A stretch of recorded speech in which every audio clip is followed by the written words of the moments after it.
Here's a story from Norway that was at one time much longer, so you're going to hear a shortened version, but I think you'll like it. Once upon a time there was a king's son who went out into the world to seek his fortune, and after he had traveled for many days, he came to a giant's castle. He knocked at the door, and he asked for work. The giant took him into his service. In the morning the giant told the prince to clean out the stable. "After you have finished that," he said, "you may do as you like and go where you will the rest of the day.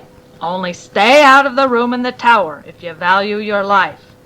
I'm an easy master if you do as you're told, but if you disobey me, I will kill you." And the giant laughed loudly and went off to herd his goats. "Sure enough, it is an easy master I've got," thought the prince, and he walked about the yard humming and singing to himself and enjoying the morning air, for he thought there was plenty of time to do his work. At length, however, he decided he might as well get the thing over with. So he took up a pitchfork and he went to the stable. But for every forkful of dirt and straw that he flung out the door, 10 forkfuls came flying in at him, so that soon there was hardly any room to stand. He labored as fast as he could till he was worn out. The stables were dirtier than ever. At last the prince threw down his pitchfork in despair. He went back into the castle, covered with dirt and straw, deciding he would run away. But before he did, he thought maybe he'd go and see what that room in the tower was. So he climbed the stairs, pushed open the door, and there, sitting by the window, was a girl so lovely he'd never seen anything like her before. "In God's name, who are you?" she cried. "I'm the new serving man," said the prince. "Then heaven help you," said the girl. "Would that it could," replied the young man. "For though I've tried all morning to clean out the stable, it's 100 times dirtier than before I began." "Very likely," said the girl. "But you may manage it yet. I'll tell you what you must do. You must turn the pitchfork around, and you must work with the handle, and the dirt will fly out all by itself."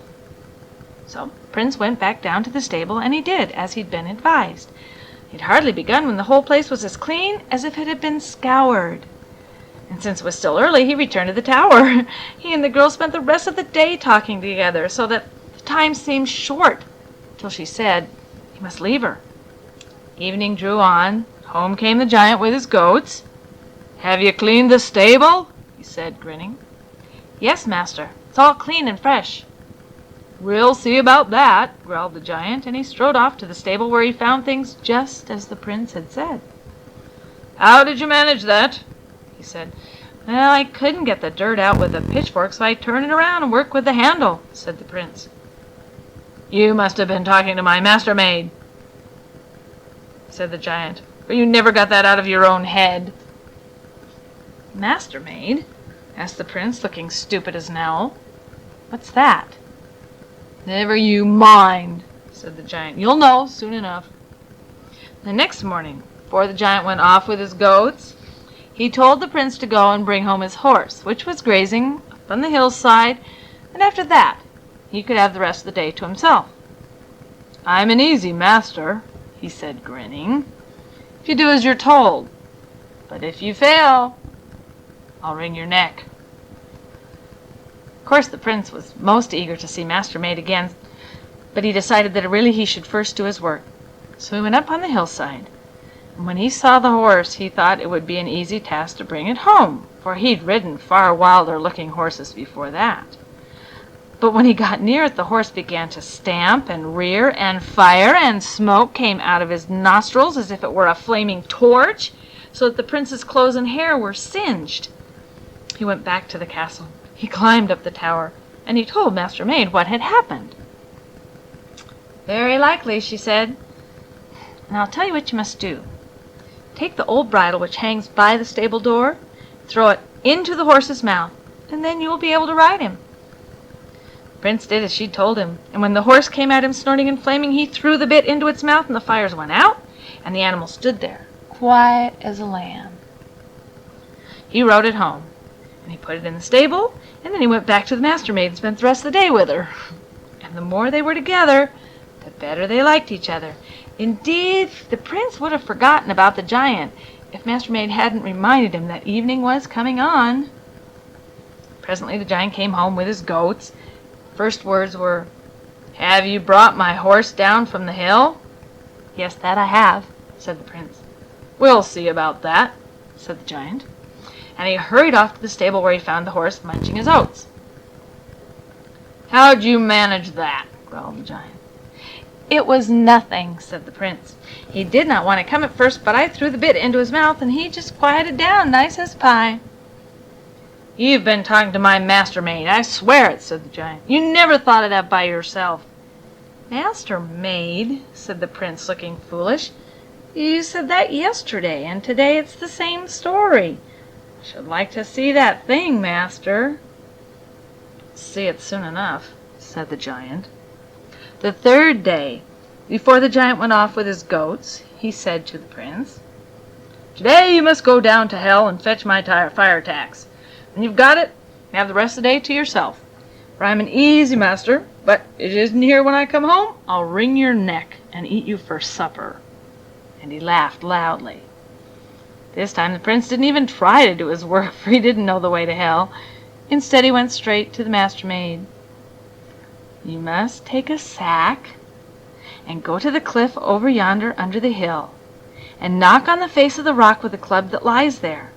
Then one will come out, all shining with fire. Tell him your errand, and when he asks how much you want, you must say, 'As much as I can carry.'"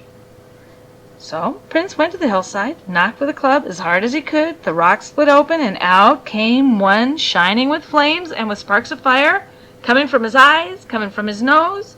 "What is your will?" he cried. "I've come for the giant's fire tax." "How much will you have?"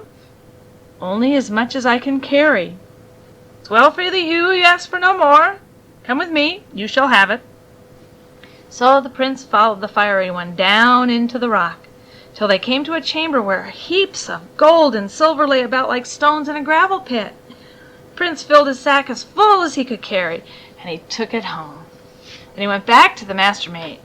By the end of the day he was so much in love with her, and she with him, that he would have sat there till now if the Mastermaid had not reminded him that the giant would soon be coming.